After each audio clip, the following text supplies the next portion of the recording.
And we're live. Welcome, everyone, to the first of what I'm sure is going to be many, many episodes of Glencoco's new podcast, Closer2Closers. I'm your host, Ritvij Gautam, and today I'm excited because it's episode 1, and I couldn't think of a better way to start this podcast off than this show off than to talk with our own resident closer, our CEO and co-founder, Ingwon. Ingwon, how are you doing today? Doing well. How are you? Doing well, man. Thanks so much for taking the time. I know things have been absolutely crazy on our end, but I'm glad that we're able to kind of carve out the time to do this. I've been excited to talk with you in this context and just kind of learn more about your sales philosophy. I think like the goal of this podcast, so like to set the stage for it, I think the goal of this podcast is, hey, can we talk to enough outstanding salespeople, entrepreneurs in sales tech, right? Like revenue leaders, RevOps leaders at organizations. And can we kind of learn what are some sort of cross-industry fundamentals that let people get closer to being closers, right? And so I think where we ought to start is, I'm sure a lot of people watching this know who you are and what you do, but just for the folks watching that don't, I'd love to kind of start with a quick intro of yourself and kind of your journey that led you to where we are today. Yeah, my name's Ingwon. I'm the co-founder and CEO of Glencoco. We are a fractional AI sales marketplace for businesses to generate meetings for their sales reps on a performance basis. My background, I actually started my career in finance. So I graduated college and my first job was I worked for an investment bank called Morgan Stanley, where I was on the sales and trading floor. I spent about 5 years there trading interest rate options and derivatives. And then in 2019, I actually, I had an offer or I had been accepted to law school. So I'd actually thought about going and having a career in law, but then I have some friends. I went to MIT. My brother works in the venture capital industry, so I had a lot of relationships who had close ties to the tech industry and what was going on in Silicon Valley. So they kind of convinced me that joining startups would be a fun sort of alternative career path, and I never seriously considered it, but they convinced me to apply for a couple tech startups, and I met with a lot of different companies and thought it was really fascinating because the nature of the work they were doing in terms of building a lot of things from ground up were very different than kind of working at a more established, corporate firm like a Morgan Stanley, or even if you go to law school and work for a big law firm. And so I was kind of excited by that. I think as a trader, I was used to kind of fast-paced environments, and I knew nothing about technology companies, and there's so many of them out there. And so I applied to a couple, got a ton of rejections, but also had a couple offers from some companies that were pretty interesting. Ended up joining a security camera startup called Verkada in 2019. Worked in a bunch of different roles there, including sort of business operations, sales operations, growth and demand generation. After about 2 years there, I left to join another technology company called Wiz, which is a cloud cybersecurity company. And after about a year there, I had always, when I joined Verkada and kind of started my startup journey, I always knew that I eventually wanted to have a go at starting my own company and really getting into the entrepreneurship side of things from 0 to 1. So Glencoco kind of came as the result of my experiences having worked at some of these business companies and seeing what kind of problems existed in sales. And that's the background introduction of how I ended up starting in finance, going and working for a couple tech startups, and then joining some companies, learning from some really smart people, and then launching Glencoco. Yeah, man. I think that's so exciting as a journey. First of all, what was that like for you? At any point were you like kind of hey, this is kind of how I envision my path. When like sitting on your desk in Morgan Stanley, were you ever like, hey, I'm gonna be like a sales tech CEO, or how much of that has just been kind of going with the flow for you? I mean, it's a very different role. I think the short answer is I wouldn't have envisioned that when I immediately left Morgan Stanley. I mean, even before I decided to leave Morgan Stanley, the path was always, I assumed I would be going to law school. But once I kind of made the choice to kind of, work for the next 10 years in like tech startups, I always knew that it was kind of in the cards at some point to have a go at trying to start a company. And so, we ended up kind of in the sales tech space, but I think I probably would have ended up starting a company in some capacity, maybe not this type of company if I hadn't the experience that I'd accrued, seeing some of the real problems and the challenges for Gautam was if they hadn't been in the sales domain, it probably could have been in some other domain, but this was kind of the domain that I saw was pretty interesting and with lots of fun, kind of interesting challenges to solve for customers. So yeah. Got it. So, what I'd love to do is kind of like take a snapshot of where you're at now, right? And obviously, like the names that you've mentioned, like Verkada, Wiz, we're talking about like organizations with like established cutting edge sales teams, and you've played a role in building out that sales function at both of these organizations.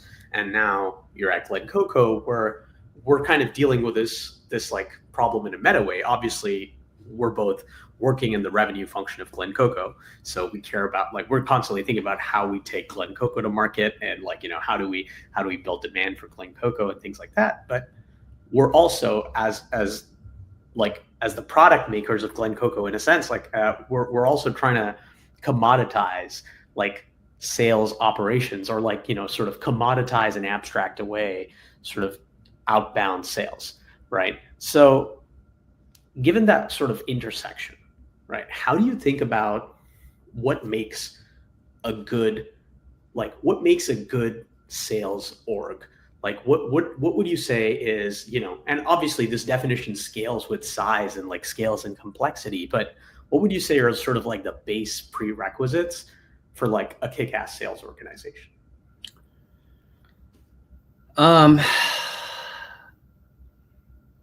I mean, that could be a whole sort of topic on its own that we could go on for hours and hours. But I think the easiest way to, for me at least, based on my experience, I would say the answer to that question really depends on the size of the business and the maturity of the business. For example, a sales org or a successful sales team or a sales function for a business that's in their 0 to 1 phase is going to be very different than the types of criteria and the things that determine a good sales org from the 1 to 10 phase.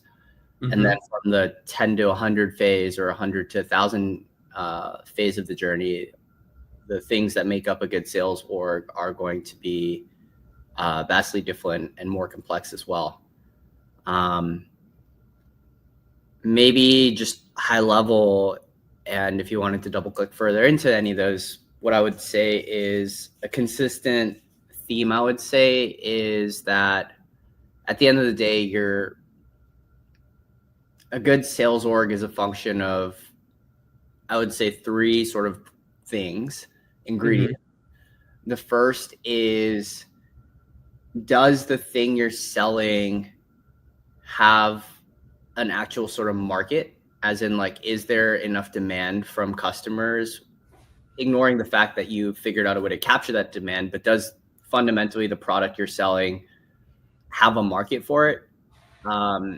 And does the product actually sort of work? Does it provide a superior experience for customers or potential customers beyond the traditional sort of way that they would go about sort of solving a problem or a challenge, as opposed to like spending money to solve the problem?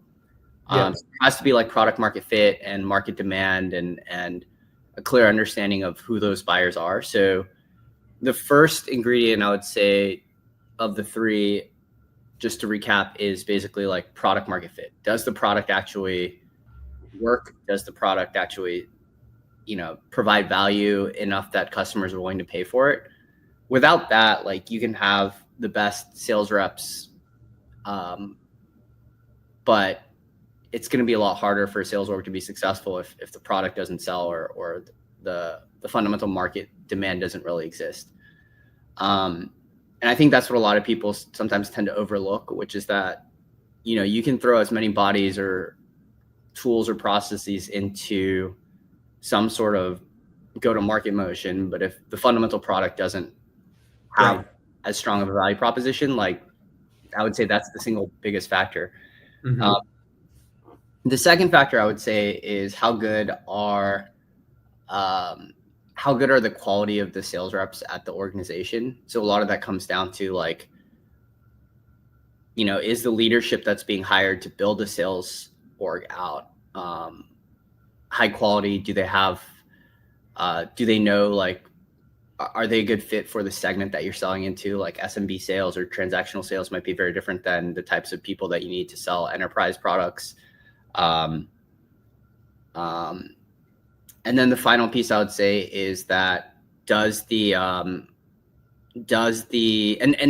in terms of, like, how do you find the talent? Obviously, comp is a big factor. Like, are you compensating these sales reps enough so that the good sellers are excited about joining the company? Do they see, like, other like-minded individuals of that caliber who are being successful in the org? At the end of the day, as much as people like to say that sales is some sort of mission-driven thing, at the same time, like, comp matters a lot for sales reps. You're doing the sales to make money first and foremost.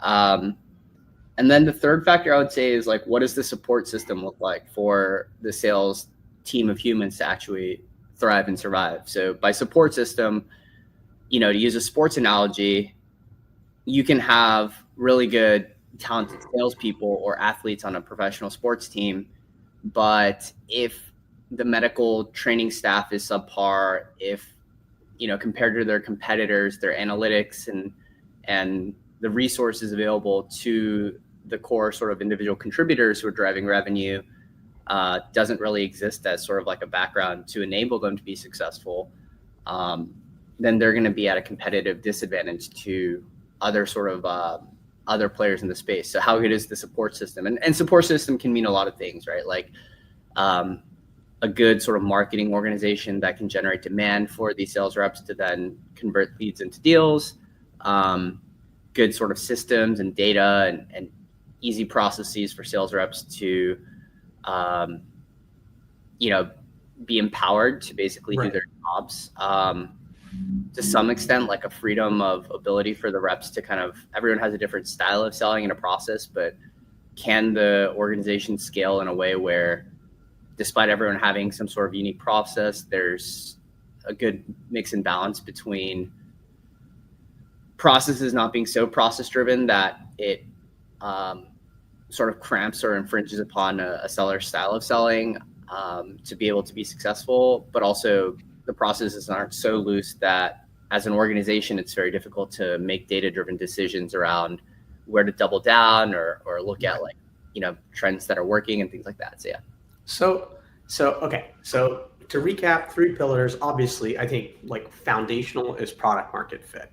And that's not to say that you can't sell something that doesn't have product market fit. You're just, like, the moment you sell it, like, after that, like, you would be doing that entirely on like on pixie dust and panache, and then the odds of you renewing someone who's purchased something that they have no need for is, like, astronomically low, right? So so product market fit is foundational, and then you have, like, rep quality that you spoke about, and then you talk about, like, the support system.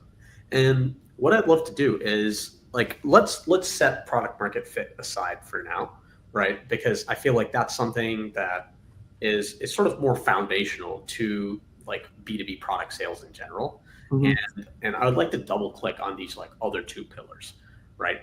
So for me, right, like I've like, you know, this, my background before this was like, I've done the 0 to 1, I've done it in like a bootstrapped way.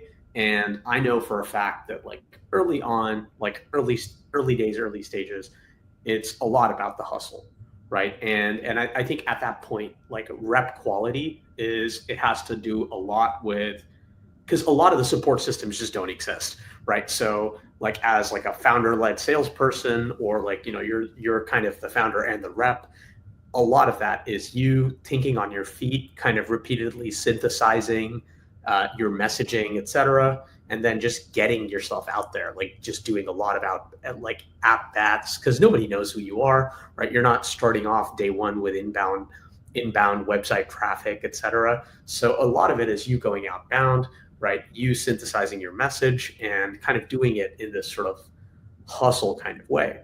Um, how does that sort of mature, or like how does the measure of rep quality mature from like that 0 to 1 stage? And if you could use some of these examples at these other orgs that you've been at, like Ricotta and Wiz, because now after being at those orgs, you're at an early stage org. For me, like I did ultra like bootstrap early stage, and now I'm doing like VC funded early stage with you guys, right? But coming sort of the other way around from like these established sales orgs to now we're at like ground zero of building one. What to you has been like the defining things of like B2B sales, like a salesman's quality, like a closer's quality, right? If you were to think about it that way, to stay faithful to the podcast name, right? Yeah, I mean, I would say that it's human nature, and maybe even more so in sales, because you have to have a certain degree of self-confidence and belief to overestimate how good you are at sales, which is another way of saying salespeople think they're the shit. No, I think the most astounding sales reps I would say I've met, and I've met a lot in my time having worked at a company like Ricotta, which tends to hire like a certain type of sales rep, and they have pretty rigorous hiring processes. Having seen the organization when it was, 30 to 40 sales reps, and then seen that scale up to like 250 plus sales reps across different segments. And I also draw from, I used to be a trader at a Wall Street bank, and, say what you will about Silicon Valley or technology sales being competitive, but there's a lot of also analogies with like Wall Street traders at banks as well, because there's a lot of parallels actually, right? With sales, you have a quota, you're given a target, you have to hit some quota number, and presumably if you consistently underperform, you're going to get fired. You're not going to last long because it's a very performance-based role. And trading is no different. We're given sort of annual budgets or quota targets to hit. If you can't consistently make money for your business, then the business has X number of seats that they've allocated to people who can be put in revenue generating risk-taking positions, and they're going to reallocate those seats to someone who can perform better. And what I would say are the consistent characteristics and qualities of people who are really good at their roles is, one, there's a common sort of characteristic. What I've found is that people who really do well in sales are highly self-reflective and learning. Mm-hmm. What I mean by that is, the more you have experience in sort of a domain or field, the more you have a tendency to realize how little you know about that domain or field. Right. I think there's a word to describe it. It's like the Dunning-Kruger effect or something like this. But like, it's the classic, like someone who knows nothing about something might seem like come into something confident that they know a lot about it, but then domain experts tend to be a lot more like nuanced about like, oh, actually there's a lot of complexity here. And so even I might have spent 10 years in a field, but there's a lot I don't know. And I think sales is the same thing. Like at the end of the day, in sales, you inevitably are going to work for lots of different companies with different product domains and types of buyers that you're selling to. And the people that tend to succeed the most tend to have a very, very high natural drive to be self-reflective, self-critical, and ultimately kind of like learn and get better. To use a sports analogy again, like the best athletes who perform at the highest levels, they don't get by with sheer talent alone, at least not in today's day and age with all the money and funding that's poured in. The people that tend to really succeed, one, will have natural talent, but also they're in there kind of watching their own game film, constantly self-analyzing, self-reflecting, working with coaches and teams to self-improve themselves, become a better domain expert, work on certain skill sets. So that's one thing I've seen in common, whether it's on the trading floor or in sales orgs. Like people who end up doing really well always take a long-term view when it comes to learning. Like there's no shortage of things that someone can be like learning from a new skill sets or domain familiarity perspective. The second skill set characteristic I've seen is that people who are really good sales reps tend to be very, they tend to view their quota and goals as sort of like, they're able to kind of plan out backwards. So what I mean by that is like, if you have a certain quota, then you need to make sure that in order to achieve that quota over like a 90-day period or a 6-month period or 1-year period, you have enough pipeline, potential opportunities that may or may not close into a sale. And so whether they get that pipeline by working with their marketing teams or support systems to generate that demand for them, or they know how to go and like build their own pipeline if they're doing the math and they're seeing that their pipeline numbers are really low. Good sales reps tend to almost treat their book of business and their quota as if they're like a mini CEO and kind of working backwards from, okay, well, I know historically that I can close X% of these open at-bats or opportunities that I have. Right. That X% might be higher or lower depending on a sales rep's competence or kind of the territory they're in. But ultimately, like they're able to have a good rough understanding of how much pipeline they need to have in order to hit their goals. And they're constantly making sure they're kind of self-forecasting and being able to sort of have enough steady stream of pipeline in order to be able to comfortably close their deals and hit quota. And if they're feeling like their pipeline is low, then the best sales reps will go and figure out a way to get more pipeline. Just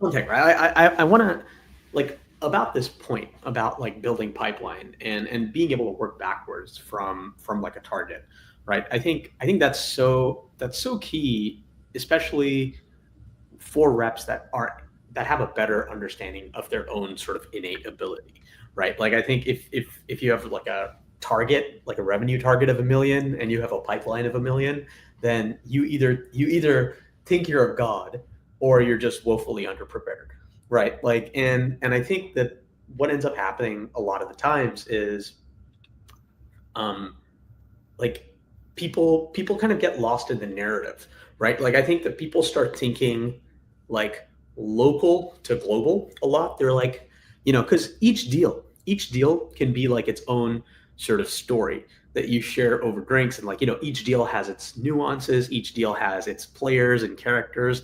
And I feel like almost to be a good closer, you need to be able to not get lost in like the narrative of like, hey, so-and-so, they sounded so interested, etc. Like, and you can almost, I've seen reps do this too, like where they talk themselves into this sort of state of confidence about their pipeline, and they use like anecdotal knowledge to get themselves there. But I think the best reps are actually, they don't even touch the stories to start. Like they start with, to your point, like, hey man, what did I close last year? Like of all of the opportunities I had, what percentage of those did I close?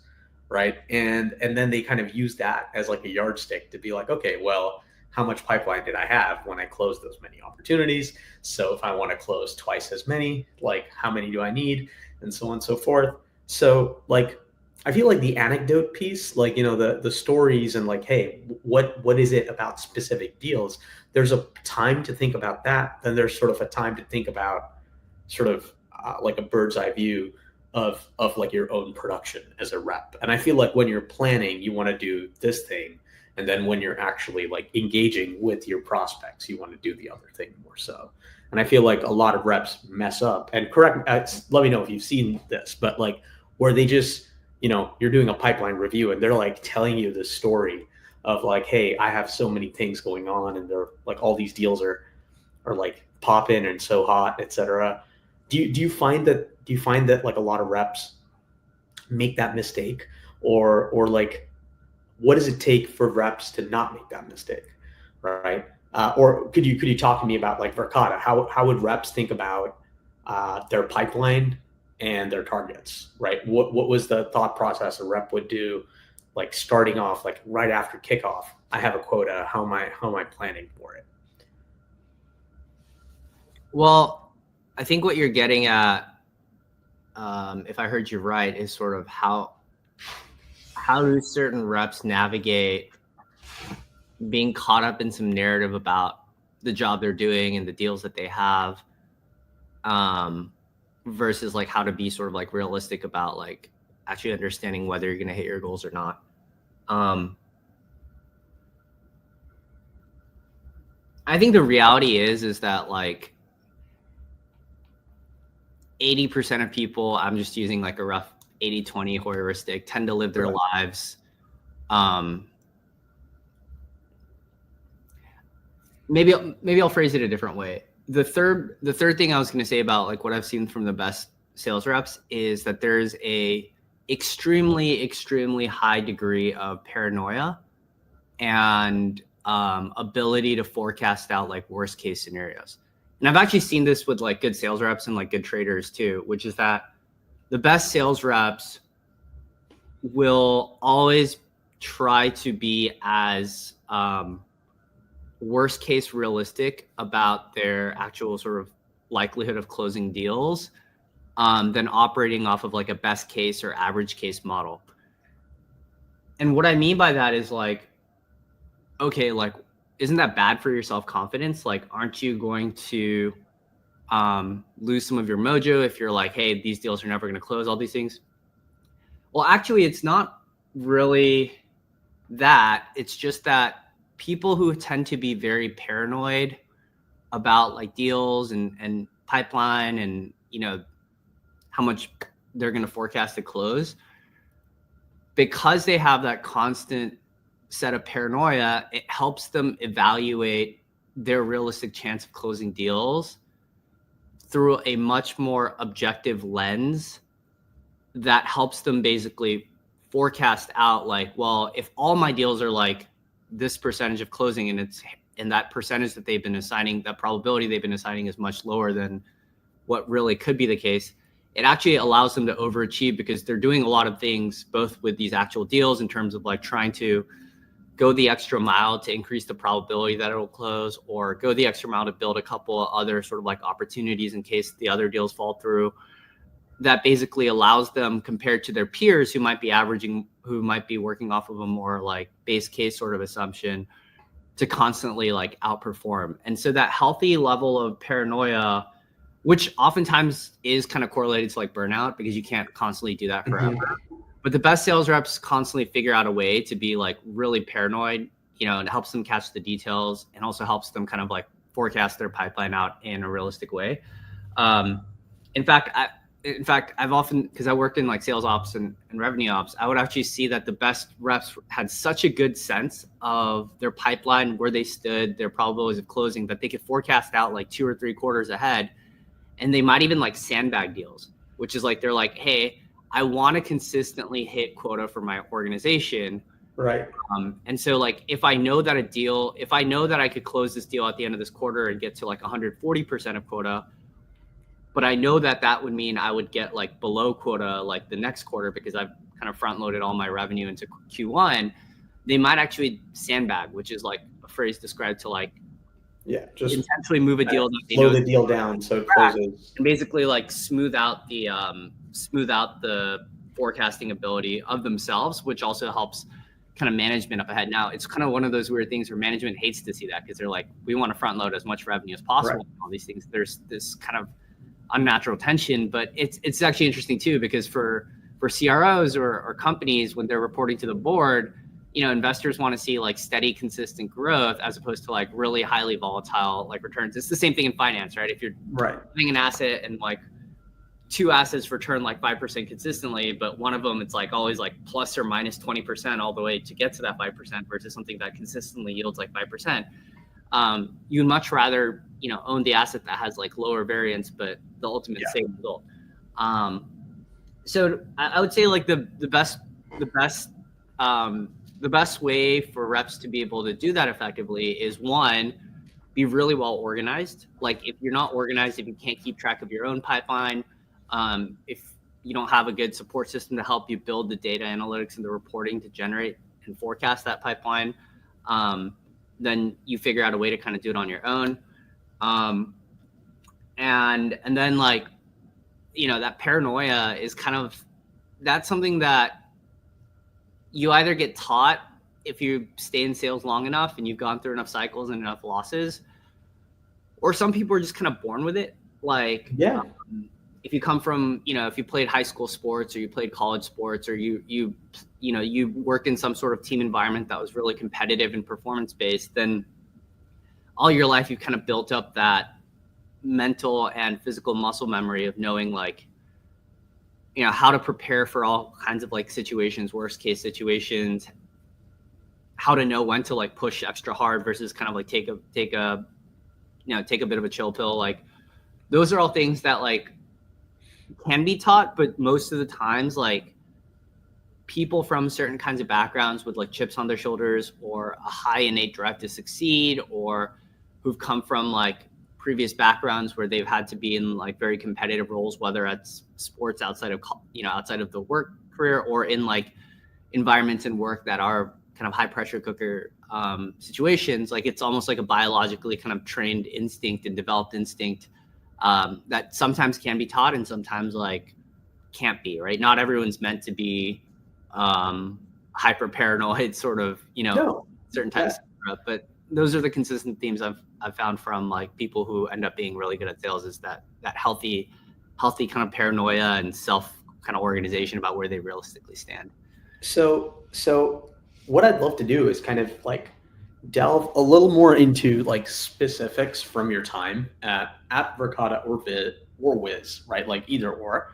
And can you tell me about sort of moments where you felt like enlightenment, for lack of a better word, or like where you felt like you're like, hey, I feel like I'm starting to see the stitches on this sales process thing, or like I'm starting to understand like this is what it takes. Like where have you sort of had that moment? Because prior to Verkada, you've never been in sort of a tech sales environment. I understand that there's a lot of parallels as you laid out between like Wall Street and like being a trader on Wall Street and being a closer sort of at a high performance tech org, but would love to kind of know sort of, was there like a moment, or like, can you tell me a story where you were like, oh, this is kind of what it takes, or like I'm starting to see the stitches now?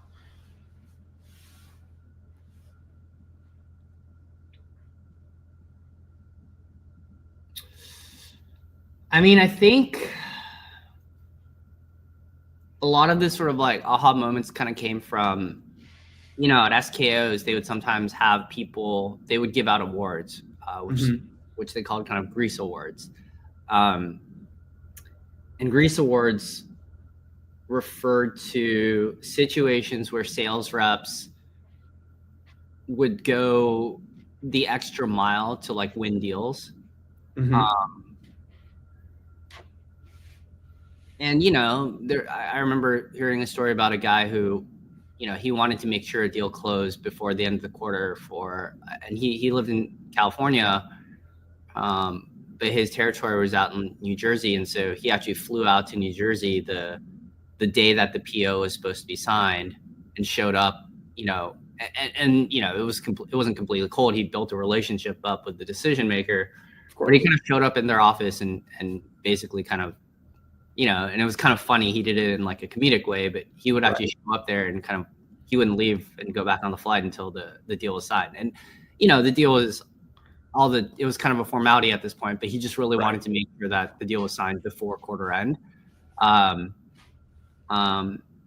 You know, there's all kinds of stories of reps, like, you know, driving out to like somewhere in the middle of nowhere to, you know, really kind of like win over a customer. I think all that generally goes towards, and, you know, and then there's cases where like it was a really big deal and they needed to work very closely with the product and the engineering team to kind of come up with a solution for this company. And so basically, like, the consistent kind of themes and stories I just heard were like from reps who knew how to really focus on wins and figure out some way to get that win, no matter sort of like what it took, basically. Right. And I think you're actually hitting upon something kind of beautiful here, right? I think there is the distinction between sort of the art of sales and then like the science and rigor almost of building a sales org, right? And I think that like a lot of things that you're talking about, like that sort of like grit, determination, like kind of the stick-to-itiveness, even to just go that extra mile, kind of hop on a flight, go to your customer's office, kind of push the envelope, right? Build a deeper relationship. All of these, I file that at least under the art of sales piece, right? And I feel like honestly, this stuff it's harder to teach, but it's also like less of the overall operation of like a good sales org. So so this was like advice I received from like my mentor Vivek, right? And he was like, look, dude, because I love doing sales, and like, you know, like early days, I'd like find myself in the pitch. Like I love being in the pitch, like doing demos, doing discovery, doing the follow up, and like, you know, I was just feeling myself a little bit. I was like, look, I'm like good at this. Like I feel like I can talk, and like this helps me get my stuff out there. But then kind of, you know, click forward a couple years, like now we're doing like, you know, 600K ARR, and I'm like missing the deals. And I was talking to him and he's like, look, bro, you know, when you're like a sub 100K a year revenue company, right? When you're just starting out, the time you spend to close a 10K deal, that's huge, because that actually moves the needle in like a substantive way. But when you're like $1 million company, the amount of time you spend in a deal to close 10K versus the amount of, if you spent that same time to build out like processes that let your team, each person of your team, like your sales org, close 10K, right? Like that's a better use of your time.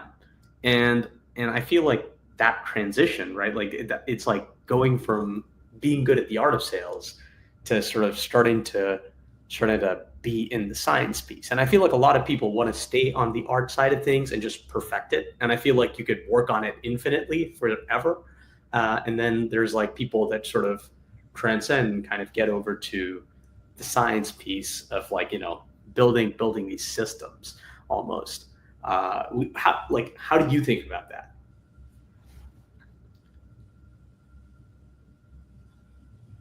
I think what you're asking me is an observation about how, as a sales organization starts scaling, there start becoming a lot more requirements from an operations and process perspective to be able to scalably staff more people to close, you know, certain types of deals of a certain size versus like putting resources into going after like much bigger deal sizes and things like that.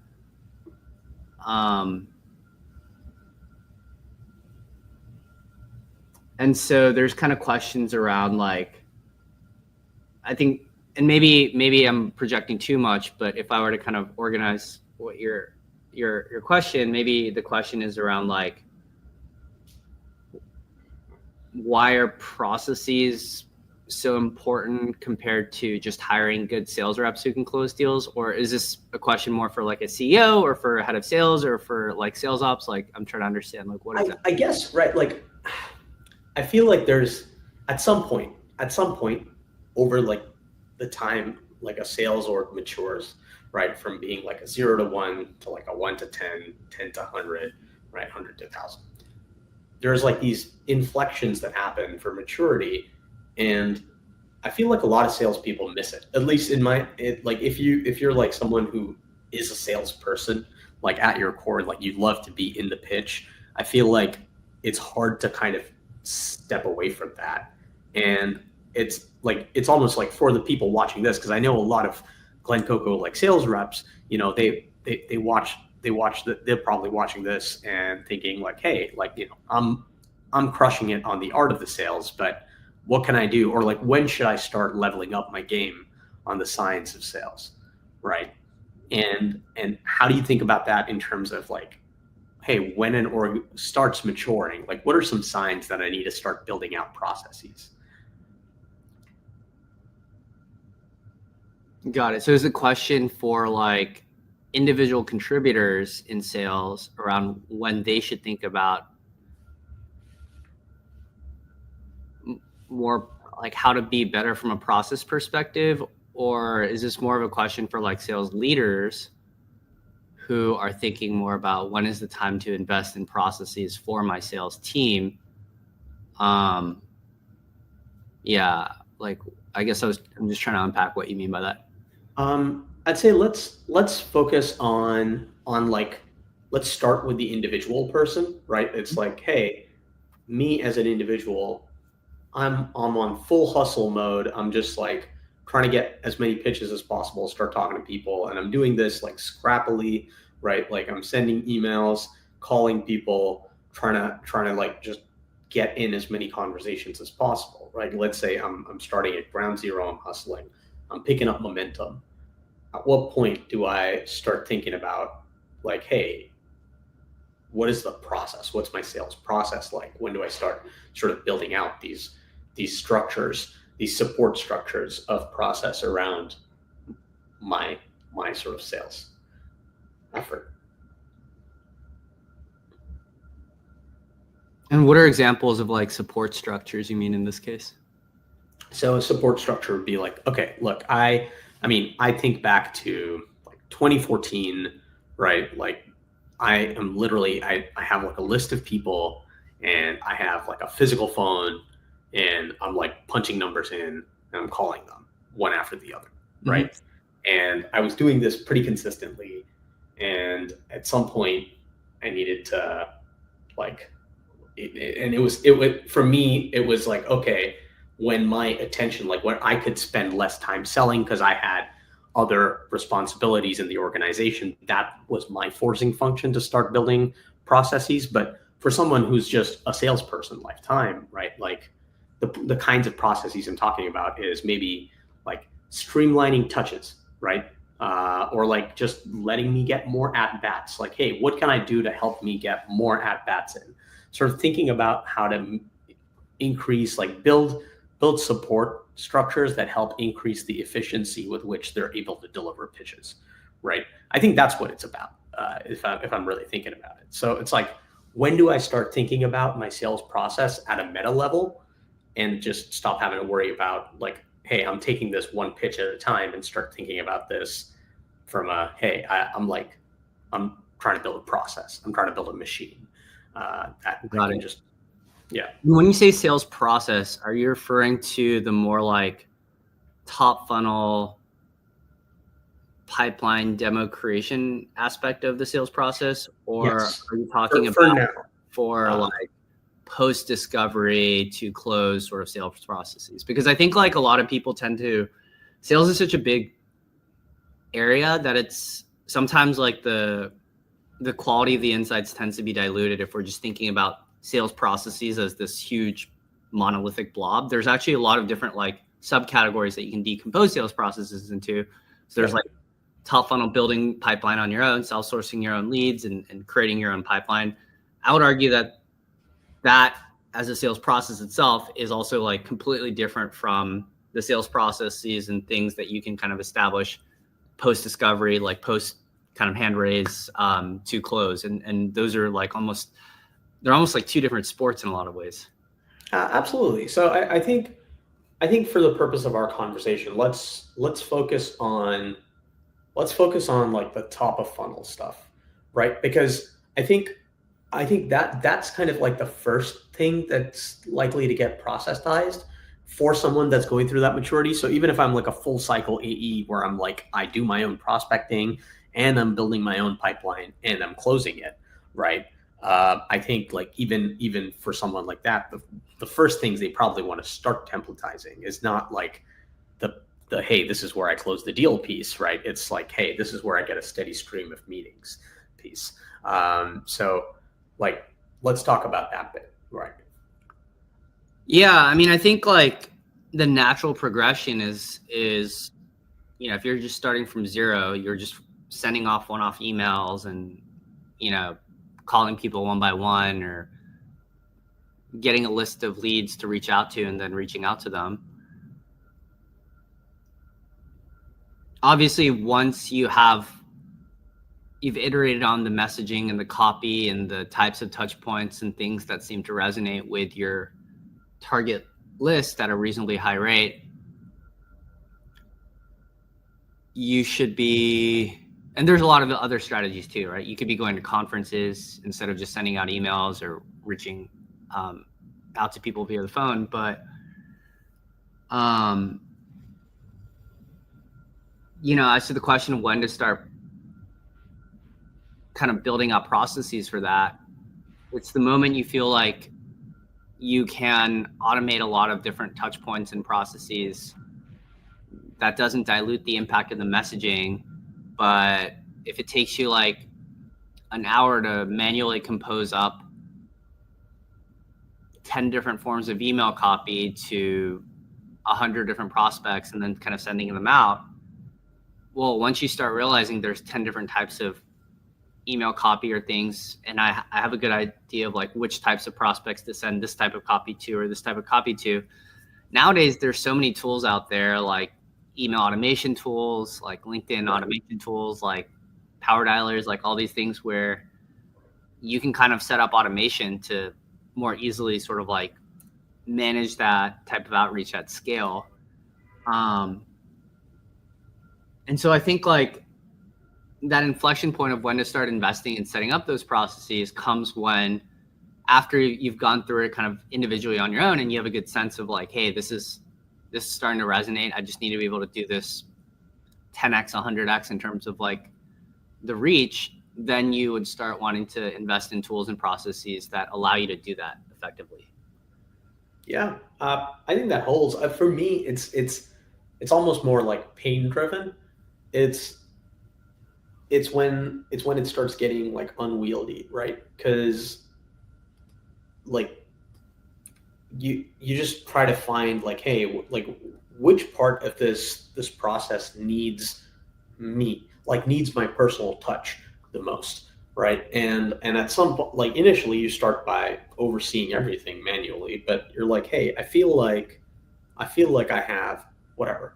I have a pretty solid message, or I have like 4 variants of messaging that resonate really well with these like subsets, and you start thinking about it at that meta level, then you're like, okay, I can start sort of templatizing aspects of this workflow. And I feel like this is only going to become easier and easier with like, you know, the proliferation of like AI tech, proliferation of dialer tech. Like, you know, we're obviously working in this space with both Glencoco as a marketplace and then also GlenX as like our dialer offering.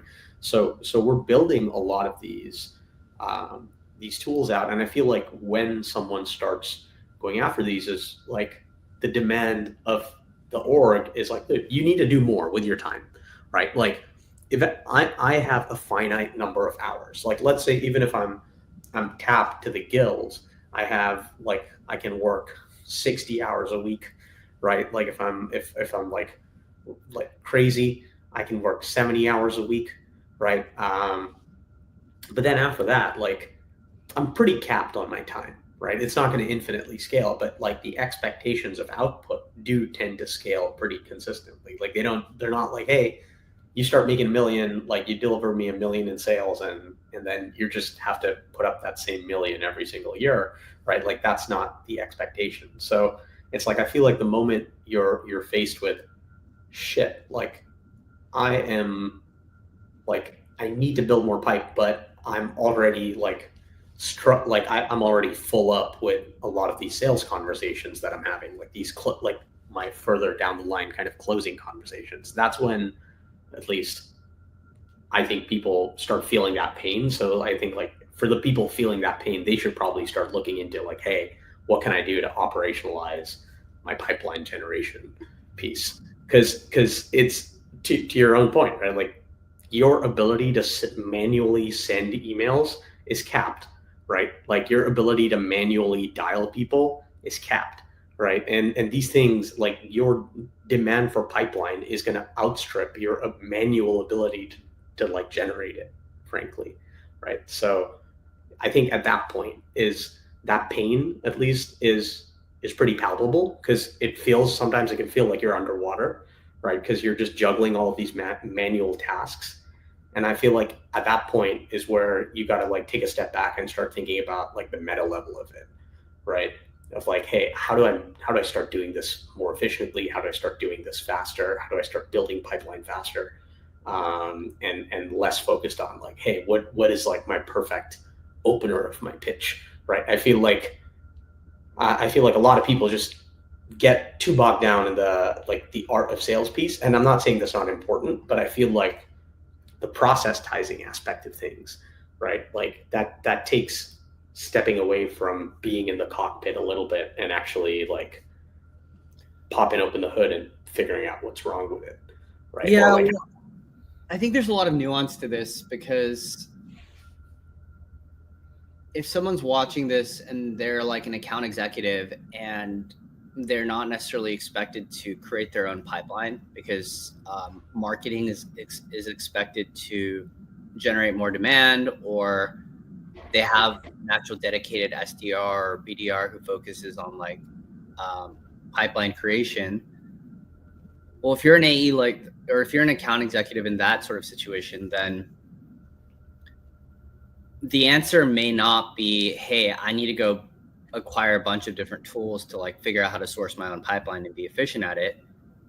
The answer might be instead like connecting with your sales manager or like your marketing counterpart and working cross-functionally to flag that you need more pipeline created, and work with cross-functionally with the resources from that other team to help you generate more pipeline. Or if you have an SDR, BDR assigned to you, then you might want to allocate and invest time into, instead of figuring out how to do it yourself, like kind of go and work with your SDR and BDR and strategize with them, but ultimately give them the autonomy and the agency to create this pipeline for you. Which goes back to my original point that the best sellers tend to be like sort of CEOs of their own patches, which means they also know how to like delegate things that are not as high ROI of their time if they'd rather focus their time on closing deals. And if you're like a BDR and SDR watching this, then like obviously like some of the things around like building more scalable processes and things like that are more relevant. But even then, in some of those cases, like it may not be the best use of your time to learn how to do all this stuff on your own if your organization operates off of a model where you have a dedicated sales ops or marketing team who can do all this for you. And so in that case, instead of going and like learning how to do this on your own, the easiest path to being able to achieve what you want in terms of creating more scalable and automated processes, paradoxically, may not be learning how to do it yourself, but knowing how to reach out and tap the right kind of like support system and stakeholders who can do that for you. So I think it kind of like really depends on what type of video game player you are in the MMORPG game that is sales. So my advice here is probably almost too general, unless like it's directed for a specific type of like persona, basically, if that makes sense. Yeah, no, I think the advice, I understand, right? Like you would tailor it really specifically to an AE if you were talking to an AE versus like an SDR and at like a larger org versus a smaller org versus like a RevOps person. But I think we've covered like a pretty broad ground here, and I feel like a lot of this podcast is going to become this sort of meditation around, like, my goal, at least with it, is to talk to people like you, right? People that are both in the booth, like actually doing, the appointment setting, people in the booth actually doing the closing, as well as like the RevOps leader sort of trying to build an organization, right? Like, talk to all three pieces of this to figure out like, hey, what is like the DNA? Like, how do we get closer to being closers? Right. And I think that's what this podcast is going to be. So before we wrap here, Ingwon, any final thoughts of like, what would you say is like the major thing that sales reps should be investing their time in learning today, right? Like, what should they be spending their time with, exploring and incorporating into their sales processes? Right. And obviously this feels like a leading question because the answer is AI. But what I'm trying to dig at is like, everybody's like, oh, I want to use AI to do my sales. I want to use AI to like, I feel like I should be using AI, but like, what does that actually mean? Like, does that mean like just getting this thing to write you a bunch of emails, right? Writing you a bunch of copy? Like, how should like people be investing their time sort of upgrading their sales processes in this like super AI centric atmosphere that we're in?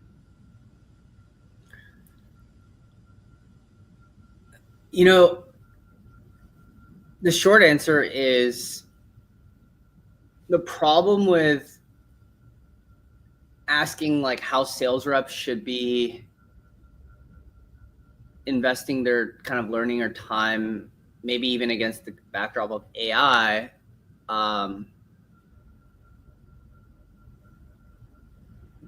the reality is that there's so many different roles and functions that could theoretically encompass a sales rep. So for example, like a sales manager who's managing a team of account executives, I would have a very different answer for what they potentially could be spending their time exploring and learning about to help them in this new day and age.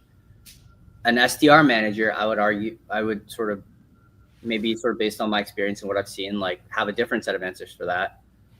For an SDR or BDR who's purely focused on like prospecting and pipeline generation, then I might have a different answer for that. For an account executive, and even then for like a mid-market account executive or an enterprise account executive, I would have completely different answers for like, what are the things that I think are kind of really interesting use cases to leverage the AI for them. So I guess I would almost flip the question back to you and with a little bit more specificity on the personas, like, and I'm happy to go through each of those if that's helpful, but would love a little bit more specificity when you say sales reps. Like, let's go. That's, what, again, great question, right? I feel like this is also going to be something, and this is going to be something I'm going to have to figure out as we do more episodes of this, is just how do I talk about something as like broad as sales more specifically and still have there to be like, some like general applicability for the episode without it being like a lesson about, okay, let's try and touch upon this instead of like job function wise, like, or like job title wise. Let's think about it like sort of, hey, what do you think are like, the major AI applications that are going to help sales orgs and the people working on the pipeline building outbound piece of things, right? And then what are the pieces of AI that are really going to help organizations, like the people in the organizations that are doing like the deal closing piece, the demos and the deal closing? Yeah, that's I love the way you phrase that. So on the pipeline creation, outbounding, sort of lead generation aspect, I think a couple things. The first is I would not bet against the capabilities of both the current LLMs that exist out there and how good they are, and also the massive growth of these small startups and medium-sized startups that are rapidly focused on taking these LLMs and calibrating them to specific outbound sales-focused messaging, so that organizations can deploy these tools as agents to help with a lot of the messaging and the meeting scheduling and the follow-ups. Mm-hmm. There's a lot of hype and there's a lot of noise and there's a lot of bullshit out there.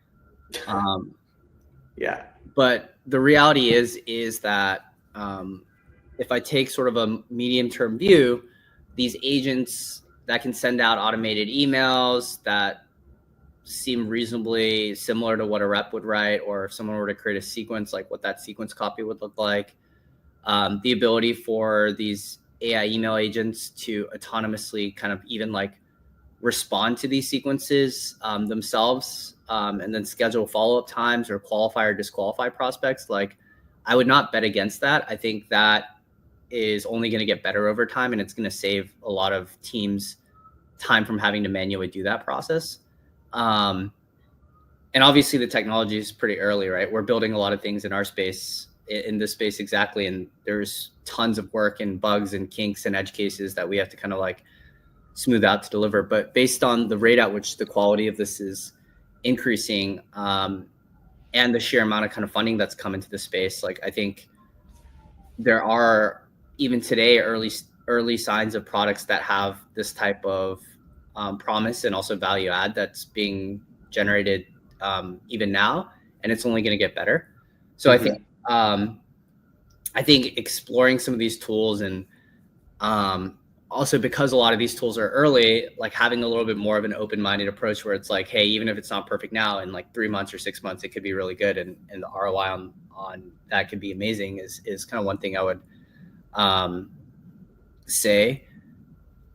On the second part about the prospecting and the outbounding for like AI that leverages AI as a technology, is a lot of really unsexy stuff, just like logging notes into a CRM, like making it easy for SDRs or BDRs or people who are prospecting to just recollect their memories on like what was the last thing said, or what the latest is on an account, doing a lot of account research. Like, I think there's a lot of tooling that is being created right now that is going to significantly help reps there. Like I use a lot of stuff where I've used AI to automate a lot of things that help me like remind me of like what the last status of an account was, like what was the last thing exchanged, communication exchanged, like are these notes getting logged into our CRM? Like I think a lot of those automated sort of like automations that really leverage AI are going to have like a big impact on saving reps time. Like there's just so much time that's lost with people having to manually do a lot of processes that can be autonomized. On the closing / post discovery sort of sales process side, a lot of it's going to have to do with helping reps stay better organized as they go through and review deals and like prioritize which accounts they should be focusing on, or helping generate signals throughout the course of a deal in terms of like likelihood of closing, and also sort of like accelerating follow-up touch points and information. Like I think those are going to be like huge time savers that some of the AI capabilities are going to be able to do today. So imagine a world where like you're using some tool and that tool will record all your conversations, with your prospects. So similar to Gong, I would say Gong is actually like a really good player in the space that does this. But now with all this funding into AI, they'll only get better. But being able to record all the notes, kind of log them in the CRM, help sort of score these deals in terms of likelihood of closing, automating sort of follow-up emails or tasks, mutual action plans, those types of things are going to be like really powerful sort of time savers for account executives that ultimately free up their time to close more deals and make them more efficient. So I would say those are the two kind of areas and use cases that I think are really interesting.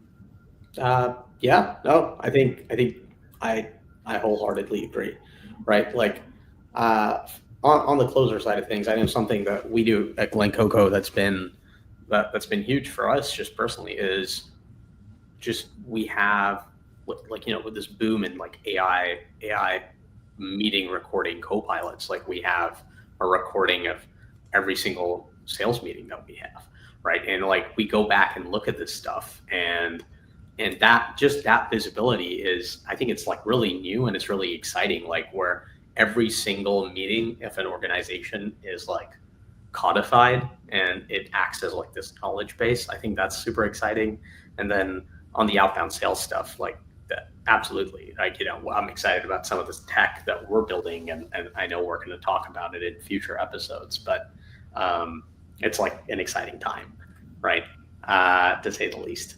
Well, that's been our hour and then some. So I feel like we could just keep talking for hours, but we gotta hit cut at some point. So I think this is as good a point for episode 1. Ingwon, thanks so much for taking the time to hop on. And for everybody watching, thank you for taking the time to watch episode 1 of Closer to Closers. We'll be streaming every Thursday at 2 p.m. Eastern, and it's going to be a lot of conversations with revenue leaders, sales leaders, excellent salespeople, innovative RevOps people, and the whole goal of this podcast is to help you and honestly help me get closer to being a closer. So thanks for your time, Ingwon. Thanks everyone for watching. Take care and see you next week. All right. Take care.